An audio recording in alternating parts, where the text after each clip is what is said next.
நாளிலும் இந்த Sunday class anniversary மூலமாக கர்த்தர் நம்மளை ஒன்று செய்திருக்கிறார். கர்த்தருக்கு ஸ்தோத்திரம். இந்த ஆண்டு சண்டே கிளாஸை இவ்வளவு ஆசீர்வாதமாக நடத்தி தந்த கர்த்தருக்கு கொடான ஸ்தோத்திரம் உண்டாவதாக. இந்த நாளிலும் பட்டிமன்றம் பேசுவதற்காக கிறிஸ்தவ வாழ்க்கைக்கு அடிப்படையான உபதேசம் கண்டிப்பா அல்லது அன்பா என்ற தலைப்பில் பேச வந்திருக்கிறார்கள். கிறிஸ்தவ வாழ்க்கைக்கு அடிப்படையான உபதேசம் அன்பு என்று வித்யா வர்ஷினி கிறிஸ்டி அவர்கள் பேச வந்திருக்கிறார்கள்.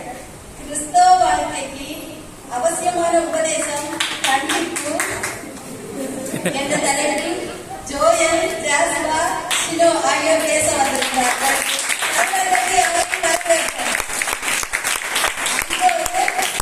கிறிஸ்தவ வாழ்க்கைக்கு அவசியமான உபதேசம் அன்பு என்ற தலைப்பில் லிடியா அவர்கள் பேசுவார்கள்.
சிலர் யோசிக்கலாம், அன்பு மட்டும் போதுமா சீரான வாழ்க்கைக்கு?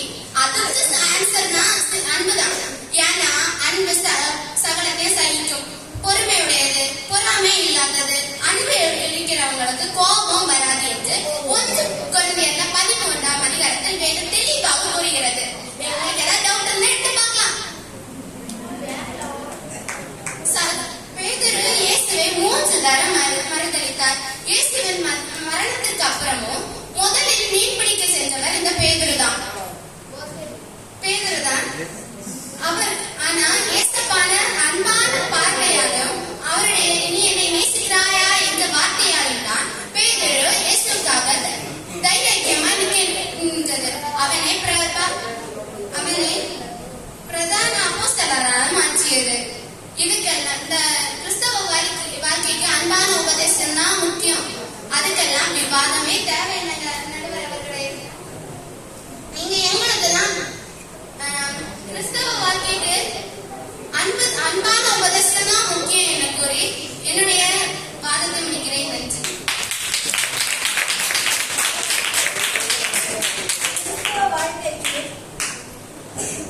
கிறிஸ்தவ வாழ்க்கைக்கு அன்புதான் முக்கியமான அவசியம் என்று ஆணித்தரமாக கூறி அமர்ந்திருக்கிறார் லிடியா அவர்கள். இனி அப்படி அல்ல, கிறிஸ்தவ வாழ்க்கைக்கு கண்டிப்புதான் முக்கியமானது என்று பேச வருகிறார் எதிரணியினர் ஜோயல் அவர்கள்.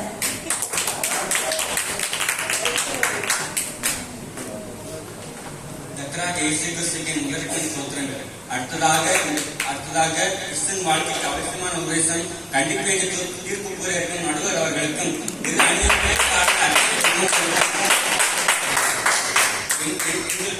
எங்கள் அணியினர் பேச்சை கேட்க ஆவலாக இருக்கும் பார்வையாளர் அனைவருக்கும் என் மனமான ஆமாங்க. இன்றைய நாட்கள் கண்டிப்பு கூடிய உபதேசம் தான் தேவை.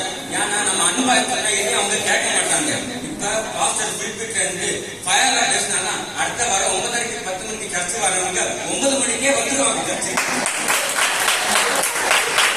அதே பாஸ்டர் அன்பா சொன்னா பாஸ்டர் இருக்க நம்ம மறந்து நம்ம சும்மா சொல்லிட்டு இருக்க மாட்டாங்க.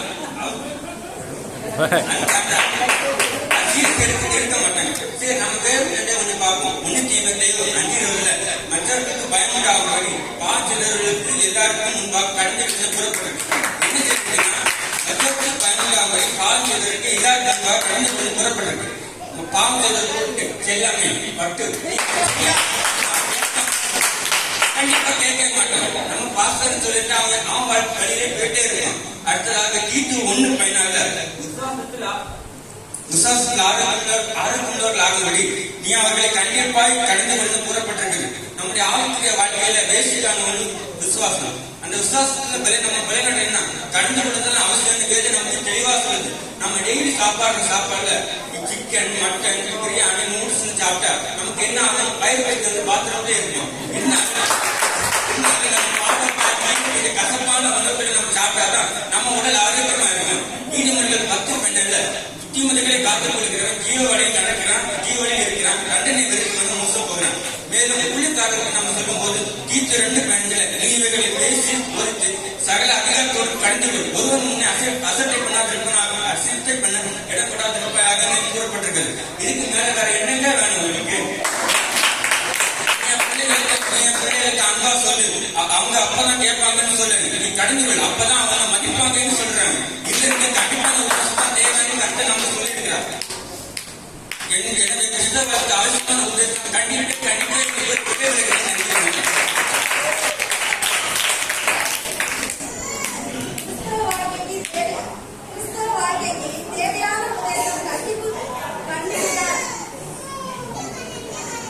கண்டிப்பா சொன்னாலே நாம என்ன பண்ணுவோம்? நடிப்போம். இதுல அன்பா சொன்னா எப்படி? என்ற கேள்வியோடு கிறிஸ்தவ வாழ்க்கைக்கு கண்டிப்புதான் மிக முக்கியமான உபதேசம் என்று கூறி அமர்ந்திருக்கிறார் ஜோயல் அவர்கள். இல்ல கிறிஸ்தவ வாழ்க்கைக்கு அடிப்படையான உபதேசம் அன்புதான் என பேச வருகிறார் வர்ஷினி அவர்கள்.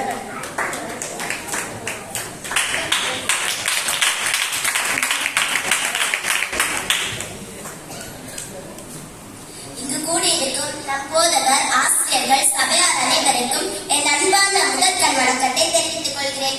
கிறிஸ்தவ வாழ்க்கைக்கு அவசியமான ஒன்று அன்புதான் என்பதை என் தலைப்பை ஏற்று என் பாதத்தை ஆரம்பிக்கிறேன். கிறிஸ்தவ வாழ்க்கைக்கு முக்கியமான ஒன்று அன்பு. இயேசு அன்பானவர். அவர் உலகத்தில் வாழ்ந்த நாட்கள் அவர் உபதேசித்த எல்லாமே அன்பை அடிப்படையாக கொண்டது. போதகர் சொல்ல கேட்டிருக்கிறேன். நம் கையில் இருக்கும் பைபிளில் ஆவியானவர் நமக்கு தந்த ஒரு லவ் லெட்டர், அதாவது அன்பின் கடிதம். இதுல ஒரு மனுஷன் எப்படி வாழணும், எப்படி வாழக்கூடாது என்பதெல்லாம் எழுதி இருக்கு. அதுவும் அன்பின் அடிப்படையில தான் எழுதி இருக்கு, கண்டிப்பின் அடிப்படையில எழுதல.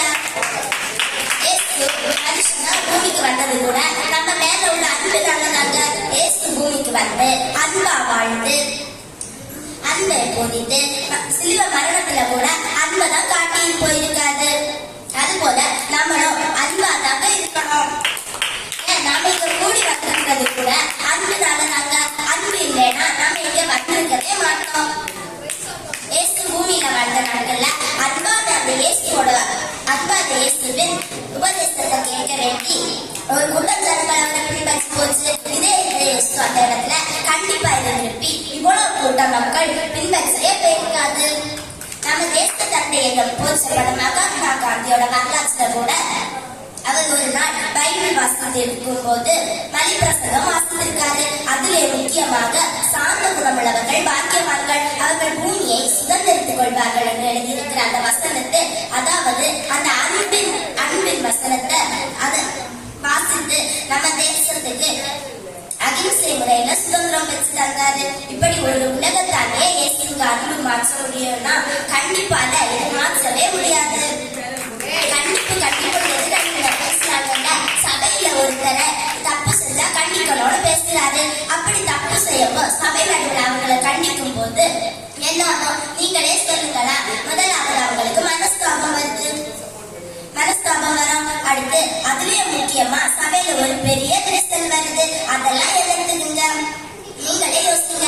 அன்பா சொல்லப்படுகிற போதனையை கேட்கிறவங்க மனசு கண்டிப்பா மாறும். அவங்க மனசு பைபிள்ல ஒரு பெரிய உதாரணம் இருக்கு. முன்னாடி எதிரணியில பேசினவங்க சொன்னாங்க, ஒரு தப்பு செஞ்சா அத சபையில அவங்களை கண்டிக்கணும்னு. இதே யோவான் சுவிசேஷத்துல ஒரு சமாரிய ஸ்திரிய விபச்சார பாவத்துக்கு வேண்டி கொண்டு வந்தாங்க இயேசுவிடம். இயேசு அந்த இடத்துல அவளை கண்டிக்கல, ஒரு அழகான உரையாடல் நடத்துறாங்க. அதுக்கு முடிவு அவ இயேசுவின் அன்பை ருசி பார்த்தா. அது மட்டும் இல்ல, இயேசுவின் அன்பை அவ சாட்சி பகரவும் ஆரம்பித்தான். சிலுவையை பற்றி உபதேசம் கெட்டு போகிறவர்களுக்கு பைத்தியமாதாக தோன்றும். ஆனா ரட்சிக்கப்படுகிற நமக்கு தான் அது தேவ பலன். சிலுவையை பற்றி உபதேசம் அனிதினம் ரட்சிக்கப்படுகிற கிறிஸ்தவ வாழ்க்கைக்கு முக்கியமான ஒன்று. கிறிஸ்தவ வாழ்க்கைக்கு அன்பால போதிக்கப்பட்டாதான் அது தேவம் அல்லனா மாறு என கூறி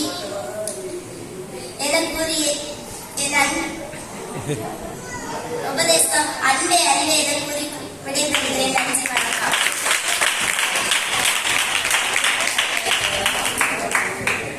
நல்ல ஒரு தீப்பொறி போன்ற பேச்சை கேட்டோம். அன்புதான் கிறிஸ்தவ வாழ்க்கைக்கு தேவையான உபதேசம். உபதேசிப்பதில் அன்பாய் உபதேசித்தால் மட்டும்தான் அது கேட்பவர்களை போய் சேரும் என்று தன் அணியின் சார்பாக அன்புதான் கிறிஸ்தவ வாழ்க்கைக்கு மூல காரணம் என்று பேசி அமர்ந்திருக்கிறார்கள் தர்சினி அவர்கள். அப்படியல்ல, கிறிஸ்தவ வாழ்க்கைக்கு முக்கியமானது கண்டிப்புதான் என பேச வருகிறார் எதிரணி ஜாசுவா அவர்கள்.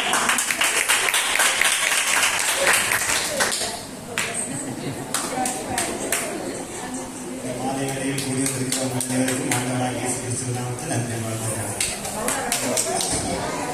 முதல்ல தலைப்பு சரியா பார்க்கவே இல்லை. தலைப்பு சரியா பார்க்காம ரெண்டு பேசியாச்சு. இந்த நாள் பேசப்பட முதல்ல கண்டிப்புனா என்ன? கண்டிப்புனா என்ன? இந்த புத்தி பேசுறதா, முதற்கமா பேசுறதா, அடிச்சல் பேசுறதா, வன்மத்தோட பேசுறதா, இதான் கண்டிப்பு. அப்படி என்ன கண்டிப்பு? இந்த தப்பு செஞ்சு அவரை தீர்த்து கண்டிப்பா பேசுறதா உணவே இல்லை. அன்பா பேசுறேன்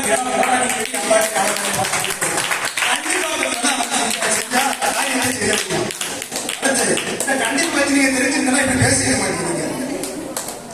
வேதத்தை ஆண்டவர் அநேகரை கண்டிச்சிருக்காரு. அவருக்கு கண்டிப்பை பத்தி அவருக்கு நிறைய தெரியும். நம்ம ஏற்ற குணத்திலே பார்த்தோமே, அன்பா சொல்லி நீங்க கண்டுபிடிச்சு நல்ல காரியங்களை பார்த்தாரு. அதனாலதான் அவரு கண்டிப்பா ரொம்ப முக்கியப்படுத்துறாரு. அந்த அன்பை விட கண்டிப்பா தான் முக்கியம். அதுக்காக கிறிஸ்தவர்களாக இருப்பது மட்டும் நமக்கு கிறிஸ்தவ வாழ்க்கை கிடையாது. கிறிஸ்துவை போல மாறணும். அதுக்கு நமக்கு கண்டிப்பான உபதேசம் தான். அதற்காக தான் நம்ம அழைக்கப்பட்டிருக்கிறோம். கண்டிப்பா அடுத்து பெற்றோர் பிள்ளையை கண்டிக்கணும்னா அந்த பிள்ளை சொல்லியா வராது. பெற்றோர் பிள்ளையை கண்டிக்கணும். அதே போல சபை போதகர் விசுவாசிகளை கண்டிக்கணும். எங்க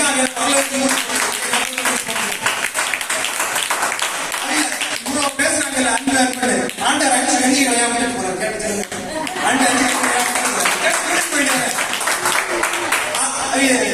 கர்த்தாவே கர்த்தாவே உங்களை நாமத்தினாலே தள்ளி வருஷம் உரைக்கும் கூடி போயிட்டு அக்கிரம செய்ய வேண்டிய காரணம் என்ன?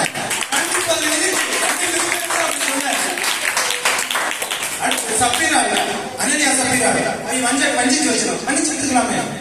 ஒரு தண்டனை கொடுத்தாதான் அடுத்தத பாக்கியமே அப்படி செய்ய மாட்டான். அது ஒரு பாடம். வேதத்தில் பார்த்தோம்னா 2 தீமோத்தேயு 2:16 நம்ம எல்லாருக்கும் தெரியும். வேத வாக்கியங்கள் எல்லாம் தேவாவினால் விடப்பட்டது. அவைகள் கண்டிடுங்க கடிந்து கொள்ளுதல், சீர்திருத்தம், நீதியை படிப்பதற்கும் பிரயோஜனம் உடையவாக அன்பின் கடிதம் லவ் லெட்டர். அடுத்து நம்ம பவுல் புதிய பண்ண பவுல் நிறைய நிருபங்கள் எழுதியிருக்கிறார். நிருபங்கள்ல எல்லா இடத்துலயும் கண்டிச்சாங்க. நம்ம 1 Corinthians 10:11 எனக்கு லவ் லெட்டர் என்ன லவ் லெட்டர் அது போட்டிருக்கு.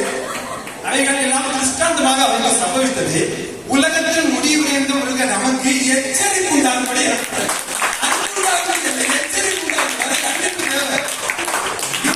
நிறைய காரியங்கள்.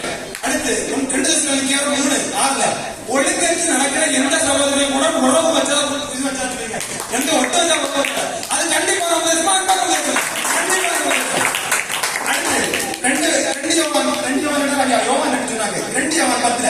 உபதேசத்தை மாற்றி கொண்டு அவரை வீட்டில் இது அன்பா 4:2 சமயம் வாய்க்காலும் வாய்க்காவிட்டாலும் ஜாக்கிரதை திருவசனத்தை பிரசங்கம் பண்ணி அதுல சொல்லி கேட்காங்க கண்டனம் பண்ணி கடிந்து கொண்டு புத்தி சொல்லு அன்பா புத்தி சொல்லு கடிந்து கொண்டு புத்தி சொல்லு. சோ கண்டிப்பு தான் தேவை. கண்டிப்பு இல்லாம நம்ம பரலோக ராஜ்யத்துக்கு போக முடியாது. எனவே கண்டிப்பு இல்லாம வேற ஒண்ணு இல்லை.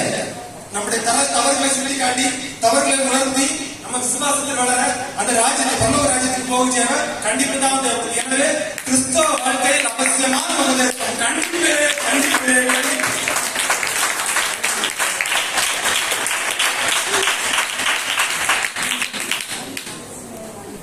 இவங்க நல்ல தெளிவா அழகா அவர்களுக்கு கொடுத்த தலைப்ப அதிக நல்ல திறமையா பேசியிருக்காங்க. கிறிஸ்தவ உலகத்துக்கு தேவையான உபதேசம் கண்டிப்பு தான் தெளிவா பேசியிருக்காங்க.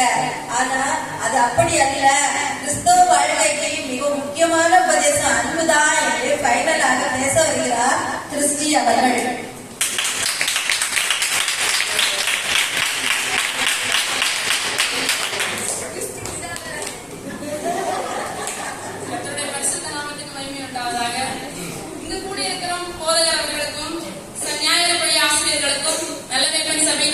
அனைவருக்கும் எனது அன்பான வணக்கம். இப்ப பேசிட்டு போனாங்களே, ரொம்ப அருமையா பேசுனீங்க. கிறிஸ்தவ வாழ்க்கைக்கு அவசியம் அன்புன்னு சொன்னாங்க. கிடையாது, நான் சொல்றேன் கிறிஸ்தவ வாழ்க்கைக்கு அவசியம் அன்புதான். நீங்க தலைப்பு வாழ்க்கைய கிறிஸ்தவ வாழ்க்கைக்கு அவசியமான உபதேசம் அன்பா கண்டிப்பா தான் கேட்டிருக்கு. கண்டிப்பா அன்பானு கேட்கல. தீர்ப்பு எங்க பக்கம் தான். அதுக்கடுத்து அவைத்தனால கண்டிச்சு போதிச்சாலும் நம்ம பரலோகத்துக்கு போக முடியாது. ஏசு என்ன சொன்னாரு? மார்க் 12 அதிகாரத்துல வேதபாரகர் ஒருத்தர் வந்து கேட்கிறாரு, இது பிரதான கற்பனை என்னது? அப்ப ஏசு சொல்றாரு, உன் முழு இதயத்தோடு முழு ஆத்மாவோடு முழு மனதோடு நீ அன்பு கூறு, உன்னிடத்தில் நீ அன்பு கூறுவது போல பிறனிடத்தில் அன்பு கூறுவாயாக. அப்ப அதுக்கு அடுத்தும் வேதபாரகர் சொல்றாரு, இந்த ரெண்டு கற்பனைகளை பார்க்கலும் மேன்மையான பலியோ ஒண்ணுமே இல்லை. அப்ப ஏசு சொல்றாரு, அவன் விவேகமா உத்தரவு சொன்னதை கண்டு ஏசு என்ன சொல்றாருன்னா, நீ தேவனுடைய ராஜ்யத்துக்கு தூரமானவன் அல்லன்னு சொல்றாரு. அப்ப என்னன்னா அன்பான அந்த ரெண்டு அன்பை நீங்க கடைபிடிச்சாலே நீங்க பரலோக ராஜ்யத்துக்கு போக முடிகிறதாக அர்த்தம். அதுக்கடுத்து பவுலு கடிந்து கொண்டுதான் போதிச்சாரு அப்படின்னு சொன்னாங்க. அதே பவுலு கலாத்தியர் நிருபத்துல சொல்றாரு பாருங்க, ஒருவரை ஒருவர் கடிந்து படிச்சிட்டீர்களானால் அழிவீர்கள். அப்படின்னா நீங்க நான் தான் கண்டிப்பேன், எனக்கு தான் அந்த உரிமை ஓவரா கண்டிச்சுட்டு இருந்தேன்னா இந்தியா பாகிஸ்தான் இருக்குல்ல, அதே நிலைமைதான் சட்டையில இருக்கு. அது போல ஒன்றியோகா 4:11 என்ன தெரியுது? தேவன் நம்மில் அன்பு கூர்ந்திருக்க நாமும் ஒருவரில் ஒருவர் அன்பு கூற கடனாளிகளா இருக்கிறோம்னு தான் தெரியுது. அவங்க நாங்க அன்புலாம் வேலைக்கு ஆகாதான், அன்புலாம் எதுக்கு? கண்டிப்பு மட்டும் போதும். எங்க அன்பு கூறலைன்னா நீங்க என்ன கடனாளிங்க? கடனாளி பல்லவத்துல என்ன வேலைன்னு நான் கேட்கிறேன். கடனாளி பல்லவத்துக்கு எப்படி போக முடியும்? அதுக்கடுத்து கண்டிப்பான பிரசங்கம் தான் வேணும். கண்டிப்பான பிரசங்கம் தான் சபையில சொல்லுவாங்க அப்படின்னு ஒரு நல்ல கிறிஸ்தவ உபதேசத்துல என்ன சொல்லுவாங்க? அன்பான உபதேசம், அன்பா பிரசங்கம் பண்ணுவாங்க. அப்ப எங்க ஜனங்களை என்ன செய்வாங்க? சரி, இந்த காரியத்துல நான் குறைவா இருக்கேன், இது எனக்கு தான் அப்படின்னு என்ன செய்வாங்க? ஒத்துக்கொள்வாங்க. இதை நீங்க கண்டிப்பா பிரசங்கம் பண்ணீங்கன்னா அவங்களுக்கு சொல்லுவாங்க, நீங்க கண்டிப்பா தானே பிரசங்கம் பண்ணியா? எனக்கு இல்ல, இவளுக்கு எனக்கு இல்ல, அவளுக்கு இப்படிதான் சொல்லிட்டு போவாங்க. இந்த காலத்துல சபையில கண்டிப்பான பிரசங்கத்தை ஏற்றுக்கொள்கிற மனப்பக்குவம் யாருக்குமே இல்லை. இதை நீங்க அன்பா பிரசங்கம் பண்ணீங்கன்னா அந்த இடத்துல மனந்திருந்தது கண்டிப்பா நடக்கும். குற்றம் செஞ்சா சபையில கண்டிச்சிடலாம், குற்றம் செஞ்சா சபையில கண்டிச்சிடலாம் அப்படின்னு சொன்னாரு. அதுக்கு பவுல் என்ன சொல்லிருக்காரு பாருங்க, கலாத்தியர்ல சொல்லிருக்காரு 6:1 சகோதரரே, ஒருவர் குற்றத்தில் அகப்பட்டால் ஆவிக்குரியவர்களாகிய நீங்கள் சாந்தமுள்ள ஆவியோட அவரை சீர்பொருந்த பண்ணுங்கள், இல்லைன்னா நீயும் சோதனைக்கு உட்படாதபடிக்கு உன்னை குறித்து எச்சரிக்கையா இருக்குன்னு சொல்றாரு. அப்ப என்ன செய்யணும்?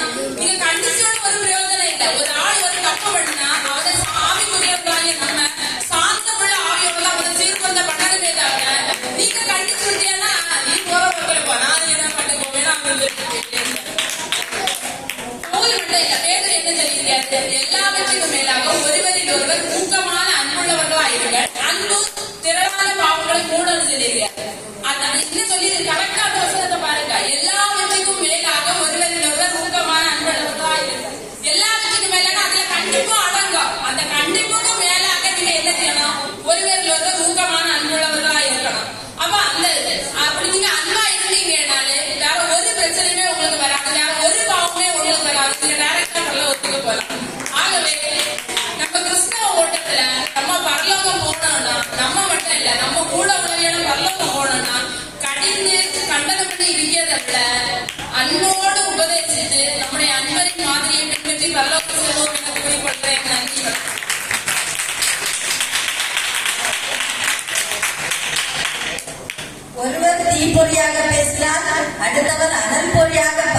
வருகிறார்.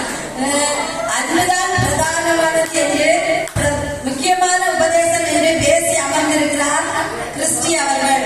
இல்ல, நீங்க எப்படிதான் அனந்தரிக்க பேசினாலும் கண்டிப்புதான் முக்கியமானது என பேச வருகிறார் சினோ அவர்கள்.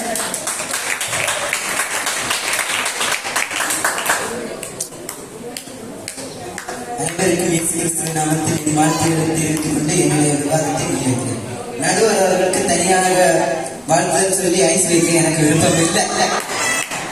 ஏன்னு எல்லாருக்கும் தெரியும், அவங்க எங்களுக்கு தான் தீர்ப்பு சொல்றாங்க. எல்லாருக்கும் தெரிஞ்ச விஷயம் தான் அது.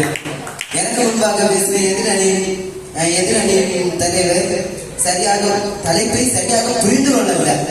அவர்கள் பாதி தலைப்பை மட்டும் படிச்சுட்டு பாதி தலைப்பை விட்டுட்டாங்க.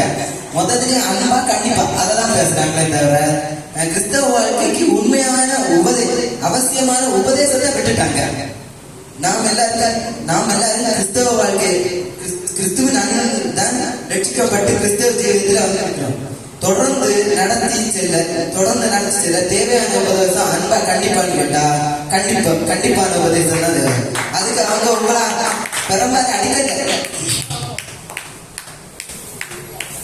எனக்கு முன்பாக பேசின எதிரணி சகோதரி சொன்னாங்க, இயேசு ஊழிய நாட்களில் அன்பாக இருந்தார், அவரு எங்கேயாவது கோபப்பட்டார் அப்படின்னு கேட்டாங்க. நான் நினைக்கிறேன் அவங்க பைபிளை சரியா வாசிக்கிறேன்னு நினைக்கிறேன். மத்தேயு 11:20 எடுத்து வாசித்து பாருங்க, தெரியும். இயேசு முதல்ல அற்புதங்களை செஞ்சு பார்த்தாரு, மனதிருக்கல. அவர் அதுக்கப்புறம் கண்டிப்பா தொடங்கினாரு. அதுக்கப்புறம் தான் எல்லாரும் மனம் திரும்பிச்சு. வேற என்ன சொல்றதுன்னு தெரியுமா? எபிரேயர் 12:10 எடுத்து வாசித்தார். இவரும் தம்முடைய பரிசுத்தத்துக்கு நாம் பங்குள்ளவர்களாகும்படி நம்முடைய பிரயோஜனத்துக்காகவே நம்மை சிரிக்கிறார். அதாவது நம்ம கண்டிக்கிறாரு. எதிரணிக்கு என்ன தெரியுமா? எப்பொழுதும் சந்தோஷத்தோட இருக்கணும். அதனால அவர்கள் கிறிஸ்தவ வாழ்க்கைக்கு அவசியம் அன்பு என்று சொல்லுகிறார்கள். ஆனா வேதத்தில் எபிரேயர் 12:11 சொல்லுது, எந்த சிகிச்சையும் தற்காலத்தில் சந்தோஷமாய் காணாமல் துக்கமாய் காணும். பிற்காலத்தில் அதில் பழகினவர்களுக்கு அது நீதியான சமாதான பலனை தரும். அப்புறம் சொன்னாங்க சமாரிய ஸ்திரீ. இயேசு அன்பா பேசினாங்க. ஆமா கேட்கிறேன், சமாரிய ஸ்திரீ ரட்சிக்கப்பட்டவங்களா படாதவங்களா? ரட்சிக்கப்படாதவங்களுக்கு அன்பாதான் சொல்ல முடியும். நம்ம ரட்சிக்கப்பட்டவங்க, நமக்கு கடிந்து கொள்ளாதான் நம்ம திருந்துவோம். அதே நேரம் அந்த சமாரிய ஸ்திரீ ரட்சிக்கப்பட்ட சகோதரியா இருந்தா இயேசுல விவாதம் அவங்க அன்பா இருந்திருக்காது. கண்டிப்பா தான் இருந்திருக்கும்.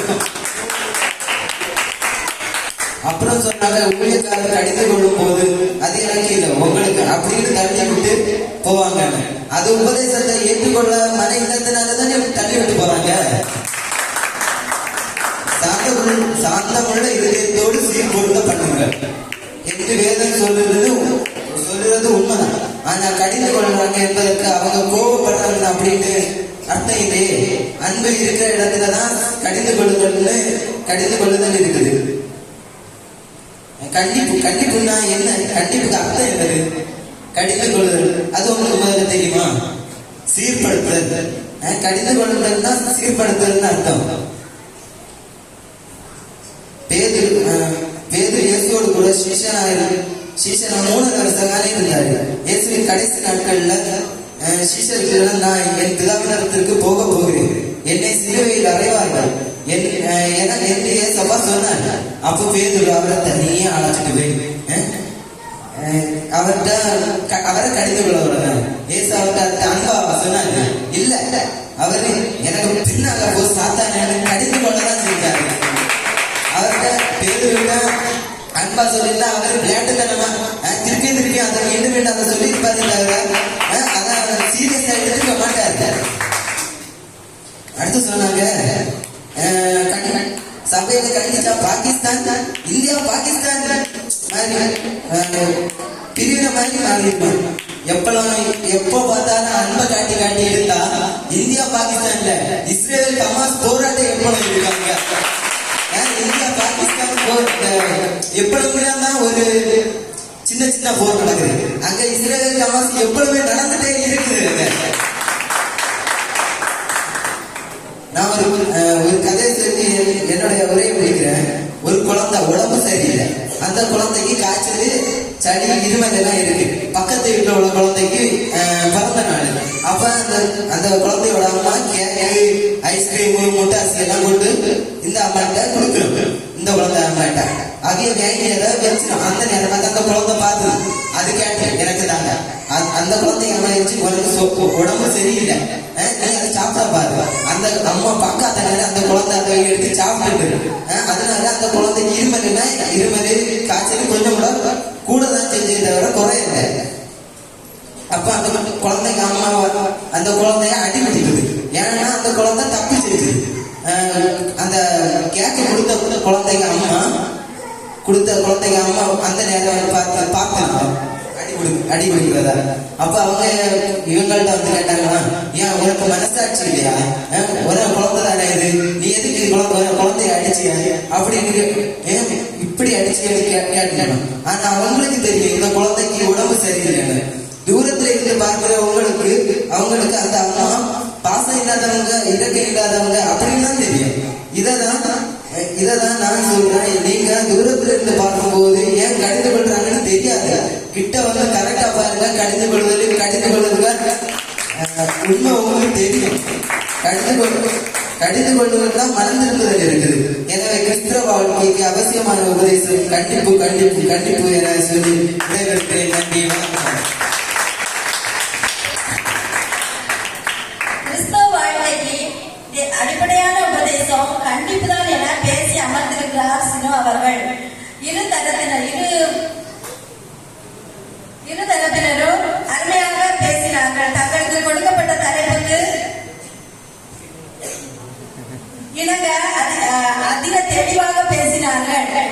முதல் சுற்று பேசி முடிந்தது. இனி இரண்டாவது சுற்றில் தங்களுக்கு கொடுக்கப்பட்ட தலைப்பில் கிறிஸ்தவ வாழ்க்கைக்கு அன்புதான் மிக முக்கியமான உபதேசம் என்று கூற வருகிறார். ஆணித்தரமாக தனது அணியினை காப்பாற்றுவதற்காக வருகிறார் கிறிஸ்டி அவர்கள்.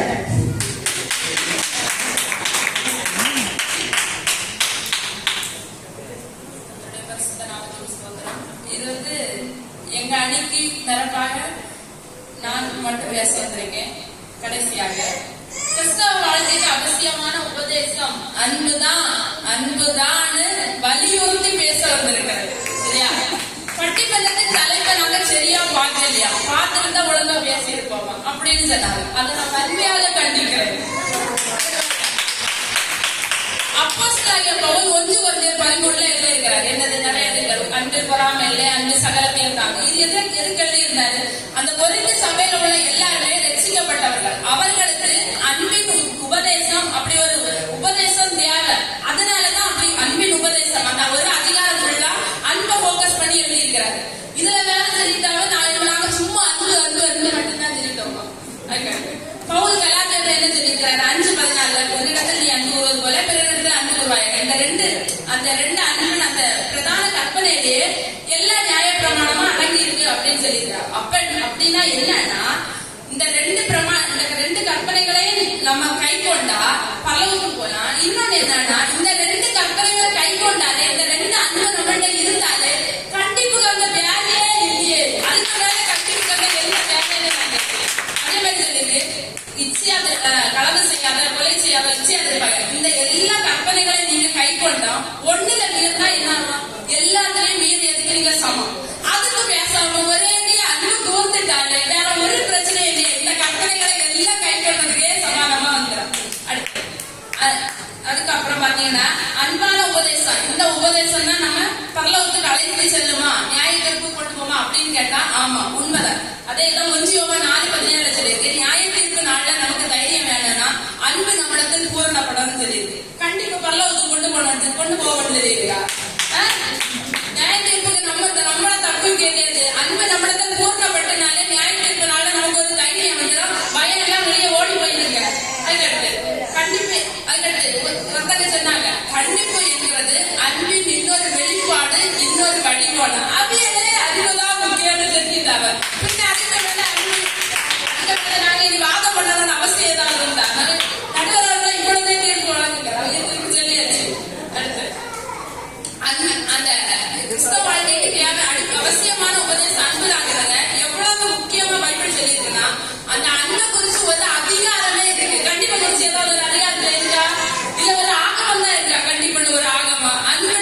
தீர்க்க தரிசனம் என்பது தீர்க்க தரிசனம் ஜனங்கள் சீர்படும்படி சொல்லியிருக்கு. தீர்க்க தரிசனம் என்னது? அது ஒரு வரம், அன்பு, சரியா? அந்த ஆவி என்று சொல்லப்பட்ட அதுலயும் சொல்லல. தீர்க்க தரிசனம் என்பது ஒரு வரம் தான். அது ஜனத்தை சீர்படுத்துறதுன்னா அதனால ஒரு பிரயோஜனமே இல்லை. அதுலயும் சொல்லியிருக்கு சகல நீ தீர்க்க தரிசனம் உரைச்சால என்ன சொன்னாலும் அன்பு இல்லைன்னா பிரயோஜனம் ஒண்ணுமே இல்லை. அதுக்கடுத்து பிள்ளைங்களை கண்டிச்சு வளர்த்தாதான் அவங்க நல்லா சீர்படுவாங்க. ஒரு லிமிட்டுக்கு தான் கண்டிச்ச முடியும். அதுக்கு மேல கண்டிச்சிருவியா? நீங்க கண்டிப்பா சொன்னா அவங்க எனக்கு கேட்டுவாங்களா? இந்த காலத்துல பிள்ளைங்க அப்படியே நீ சொல்லிட்டே ஆனா நீங்க எப்போ ஒரு வார்த்தை அன்பா பிள்ளை இல்ல இது நான் சொல்லியத கேளு, அம்மா சொல்லியத கேளு, பாஸ்டர் சொல்லியத கேளு அப்படின்னு நீங்க தோல் தட்டி கொடுத்து வளர்த்தீங்க. அந்த பிள்ளை பெரிய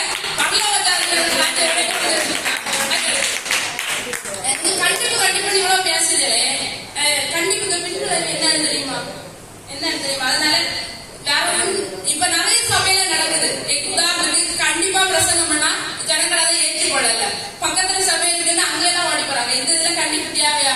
அன்பா நீங்க ஒரு காரியம் கண்டிச்சா நம்ம ஒரு ஆளை ஏன் கண்டிக்கிறோம்? கர்த்தர் தான் சிரிச்சுக்கிற என்ன நேசிக்கிற என்ன மலையிலையும் சிரிச்சுக்கிறார். நீங்க ஒரு ஆளை கண்டிச்சிருக்கா அந்த ஆளுங்க மேல நேசம் அன்பு இருந்தாதான் நீங்க கண்டிச்சிருக்கீங்க. நேசம் இல்லாம நீங்க கண்டிச்சிருவீங்களாக்கா?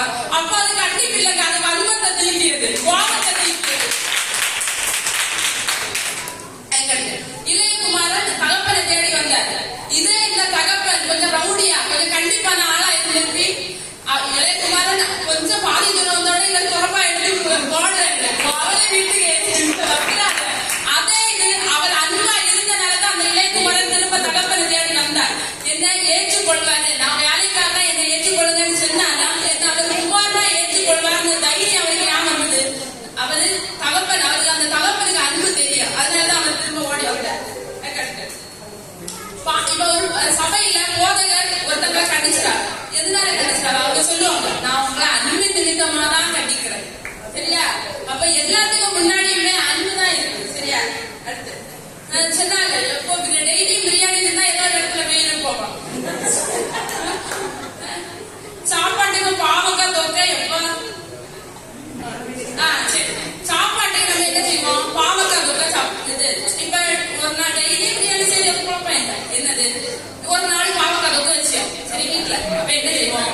சோகம் போல பாவக்காய் தொக்க சட்டி அப்படியே குட்டியா சாப்பிடுவோம். இல்ல சாப்பாடு நிறைய இருக்கும், பாவக்காய் தொக்கு கொஞ்சம் தான் இருக்கும். அதே போல அன்பு என்றது சாப்பாடுக்கு சமானம். நீங்க நிறைய அன்பு கொஞ்சம் அன்பா இருந்து லைட்டா ஒரு கண்டு கண்டிச்சாலே அந்த பிள்ளை சரியாகும், சரியா? அடுத்தாக பேதுரு இயேசுவை மறுதலிச்சு எல்லாம் முடிஞ்சப்பறம் இயேசு உயிர் தந்தப்பறம் எல்லாம் முடிஞ்சப்பறம் இயேசு அவன்கிட்ட என்ன கேட்டாரு?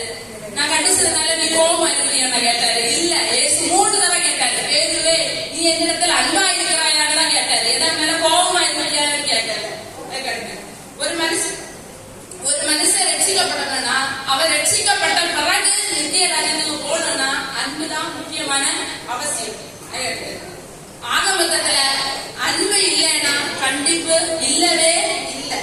எங்களாலதான் நீங்க இருக்கீங்களே தவிர உங்களால நாங்க இந்த விருதுதான். கிறிஸ்தவ ஒரு மனுஷன் பரலோகத்துக்கு போனா அவருக்கு தேவையான உபதேசம் அன்புதான் என்பது மறக்க முடியாத உண்மை. நடுவர்களே, அதுதான் மறக்க முடியாத உண்மை. எங்களுக்கு சாதகமாகவே முடிவை சொல்ல போகிறீர்கள் என்ற உண்மையுடன் திரும்புகிறேன். நன்றி, வணக்கம்.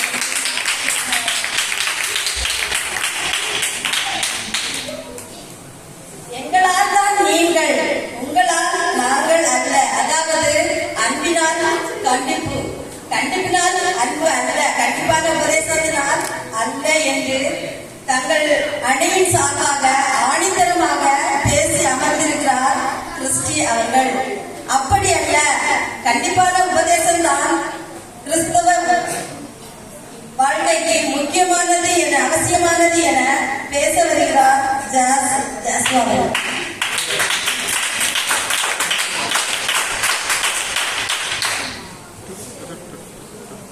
எதிரணியினர் கோபமாகவும் கடுமையாகவும் பேசினார்கள். நீங்க அன்பே போயிட்டாங்க. அன்பு சகலத்தையும் தாங்கும், அன்புக்கு ஒரு அதிகாரம் இருக்கு, கண்டிப்புக்கு ஒரு அதிகாரம் இருக்கா? நிறைய கேள்வி வச்சாங்க. நான் என்ன கேள்வி கேட்கிறேன்னா, அன்பா போதிச்சா நல்ல ரிசல்ட், நிறைய நல்ல ரிசல்ட் வருமா? கண்டிச்சு போதிச்சா நல்ல ரிசல்ட் வருமா? அதை சொல்லுங்க. அன்பா போச்சு கண்டிச்சு சொல்றாதான் உனக்கு உணர்வே வர அடி குடித்தாதான் தெரிஞ்சு வச்சுப்பான். அன்பா சொன்னா 2 நாள் கேட்பேன், நான் மறுநாள் நேற்று இறங்கி வச்சுப்பான். கண்டிச்சு சொன்னாதான் எனக்கு ஆளுகள் இருப்பான். அடுத்து ஒரு வயசுக்கு மேல தட்டிக்க முடியாத ஒரு பாயிண்ட் இவரை தட்டிப்பா, அதுக்கப்புறம் தட்டிப்பாங்க. அதுவரை தட்டிச்சு வளர்த்தாங்க, அதுக்கப்புறம் அவங்க ஆட போவாங்க. நான் திருப்பி கேட்கிறேன், அதுவரை அன்பு கொடுத்து வளர்த்துவாரு. அதுக்கப்புறம் நீங்க திருப்பி கேட்க சரி. அவங்க வேத பாரகர் அன்பை பத்தி ஏதோ சொல்ல உடனே அவர் நீ பரலோகத்துக்கு தூரமான நின்னாரு. சரி, நான் அதை ஒத்துக்கிறேன். கரெக்ட். பரலோகத்துக்கு தூரமான பக்கம் வந்துட்டேன், உள்ள போக வேண்டாம். உள்ள எப்படி போறது? அன்பு இருந்தா பக்கத்துல போவேன், கண்டிப்பா உள்ள போவேன். நீங்க பக்கத்துல போய் அங்க இப்படியா பரலோகம் நினைக்கிறேன் பார்த்துட்டு வரதுக்கு இல்லை, உள்ள போகணும். கண்டிப்பா வேணும். அன்புல பயம் இல்லை அப்படின்னு யாரும் சொல்ல.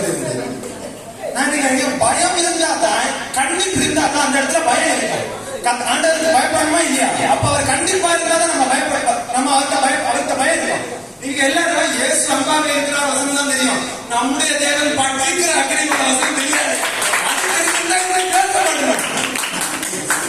நாம் அசைவாத அதிக பெருளாகி நாம் பயத்தோடும் பக்தியோடும் தேவனுக்கு பிரியமாய் ஆராதனை செய்யலாம். ஏன்? அவர் பட்சிக்கிற அக்கினி. அதுக்கு அப்படி இருந்தா எப்படி நீங்க அன்பா எப்படி இருந்தா எப்படி பயப்பட பக்தியோட இருக்கா? அடுத்த முதல்ல பேசினாங்க, சொன்னாங்க ஏதோ பிள்ளைக்கு பிறந்தா அன்பு பேர் வைக்கும், கண்டிப்பு பேர் வைக்கிறாங்க. அந்த கேள்வி நான் என்ன இருக்கேன்னா, சரி அன்பா பேர சரிங்க, அவன் அன்பாவை வளர்த்து கண்டிப்பா வளர்த்தாங்க. அவன் வளர்ந்த அப்படி இருக்கேன் பார்ப்பான். அன்பா பேருக்காக அவன் கண்டிச்சுதான் வளர்க்கணும். இல்லையாம வளர்ந்தவன் அன்பா அந்த அன்பு பேருக்க அர்த்தமே வந்து இருக்காங்க. அப்ப கண்டிப்பு இருக்கணும். அவங்க அன்பு பேர செஞ்சு கண்டிப்பான வளர்ப்பு முறை இருக்கணும். இங்கெல்லாம் அது ஏரியா அதுக்கு அன்பு அவங்க பேர்ல இருக்கும். அடுத்து எங்க என்னது ஆண்டவர் அன்பாக இருக்கிறார். கண்டிப்பான சரி எப்படி கூப்பிடுவீங்க? அன்பான சரியா கூப்பிடுங்க. பட்டிமன்றத்தில் தலைமுறை கிறிஸ்தவ வாழ்க்கையில் அவசியமானதாக கேட்கிறேன். சுவிசேஷத்துக்கு என்ன கேட்கிறேன்? நீங்க இது கிறிஸ்தவ வாழ்க்கையில் எனக்கு என்ன வேணும்? அவசியமானது கண்டிப்பா இருக்கணும், அன்பா இருக்கணும். எனவே தேவையில்லை. அடுத்தவங்க காந்தியை பற்றி என்ன? காந்தி ஒரு அகிம்சை வழியில போராடினாரா? அதுக்கு மத்திய 5 அதிகாரத்தை படிச்சா போராடினார். அதே 5 அதிகாரத்தை தான் இருக்கு. ஒரு கண்ணு உனக்கு இடம் உண்டாக்கினால் பிடிக்கு எரிஞ்சிருக்கு. இது அன்பாக போது செய்வாங்க. காலு செடியில கேட்கா கால அடிச்சிருக்கு. இது அன்பாக பேசுமா? அதே அதிகாரத்தான் இருக்கு. அடுத்து இந்த விபச்சார சிலை கையமா பிடிச்சிருக்கும். அவங்களுக்கு நல்ல உரையாடல் வந்து அன்பாக பேசுறாரு. அவர் கடைசி என்ன சொல்லி பிடிச்சாரு? நீ போ, இனி பாவம் செய்யாதே. இது அன்பாக பேசுறாங்க. அடுத்து நீங்க இறைவன் படிச்சா தெரியும். சமாதானம் சமாதானம் சமாதானம் சொல்லிட்டு காயங்களை மேற்பூச்சாய் பேசுகிறாரு. அதனால இந்த அன்பாக இதுவே கண்டிப்பா முக்கியமான தேவை. இது உபதேசம் அன்பான உபதேசத்தை கண்டிப்பா உபதேசம் ஒரே உபதேசத்தை கேட்டு வெளிப்பட எப்படி பரவத்து போவார்? அடிப்படை கேட்க மனசுல எப்படி போவார்? கட்டுரைக்கு பதில் எப்படி? நீதிமொழிகள் 15 கடிந்து கொள்ளைகளை வெறுக்கிறவன் சாவான். சிலை முடிஞ்சதோட அடுத்து நேசிக்கிறதுனால தான் சிரிச்சுக்கிறார். நேசிக்கிறவங்க நேசிச்சு போறோம். எதுக்கு சிரிச்ச? அன்பாவே இருந்துச்சு. அன்பாவே சிரிச்ச எதுக்கு? அன்பா இருந்தாலும் சிரிச்ச இருந்தாலும் செடிய வார்த்தை கேட்டு பரவாத்துவோம். இல்ல பரவாத்துவோம். இந்த மாதிரி தூரம் பக்கத்துல பண்ணி பக்கத்துல பார்த்துட்டே இருக்கலாம். சூப்பரா அப்படி பார்த்து வரும். சோ எங்க அடிக்கடி கேட்டிருப்பேன். கண்டிப்பா அனுபவம் கல்வி, கண்டிப்பா அனுபவம், கண்டிப்பா அனுபவம். சரி, நான் கண்டிப்பா அனுபவம். ஆனா அன்புக்கு முன்னாடி கண்டிப்பா வேணும். எனவே கண்டிப்பு தான் முக்கியம். கண்டிப்பு தான் கிறிஸ்தவ வாழ்க்கையில் அவசியமான உபதேசம். கண்டிப்பாக கண்டிப்போடு விடைபெறுகிறேன். நன்றி.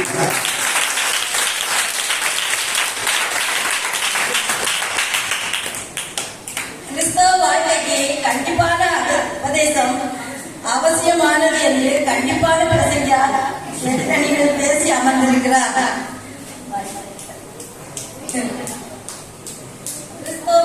வாழ்க்கைக்கு அன்பும் கண்டிப்பும் ஒரு தராசின் இரு பக்கங்கள் போல. அதாவது நாம் வேதத்திலிருந்து ஆதியாகமத்திலிருந்து பார்க்கும்போது ஆண்டவர் ஜோடு, அதாவது இணையாக, அதாவது பார்க்கும்போது இரவும் பகலும் ஆணும் பெண்ணும் இப்படியாக தான் ஒவ்வொரு வார்த்தைக்கும் இணை வார்த்தை இருக்கு. அதுபோல